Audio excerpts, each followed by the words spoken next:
Monday morning Saturday ஃபுல்லாக நல்லா rest எடுத்தாச்சு. ஃபங்க்ஷன் முடிஞ்சதோ என்னமோ பயங்கர டயர்டாக இருந்துச்சு. இப்போ தான் கொஞ்சம் ரிலாக்ஸாக பேக் டு ரொட்டீன் வந்த மாதிரி இருக்குது. என்னோடய பிளான்ட்லாம் கொஞ்சம் ஆர்கனைஸாக வைக்கலாம் அப்படின்னு தான் எடுத்திருக்கேன். இன்னும் இதெல்லாம் அப்படியே கொண்டு வந்து வச்சுருக்கேன். இன்னும் எதுவுமே பண்ணலை. ஏன்னா ஃபுல்லாக ஓப்பனில் இருந்துச்சு இதுக்கு முன்னாடி வரைக்கும். இப்போ தான் வந்து சிமெண்ட் சீட்டை வச்சு க்ளோஸ் பண்ணி வச்சுருக்கோம். க்ளோஸ் பண்ணதுக்கப்புறமா எனக்கு இந்த குட்டி இடம் தான் கிடச்சிச்சு. செடி வைக்கிறதுக்காக மற்ற இடமெல்லாம் நடக்கிறதுக்கு யூஸ் பண்ணுறதுக்கு வேணும் அப்படின்னு சொல்லிட்டு அந்த இடத்த மட்டும் ஒரு மாதிரி கவர் பண்ணலாம் அப்படின்னு சொல்லி சிமெண்ட்லாம் கொட்டி வச்சுருக்கேன்.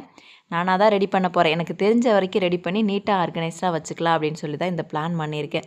எனக்கு செடி வைக்கிறதுனா ரொம்ப பிடிக்கும். பட் இங்கே வந்து அந்த அளவுக்கு வைக்க முடியாது. கொஞ்சம் தான் வைக்க முடியும்.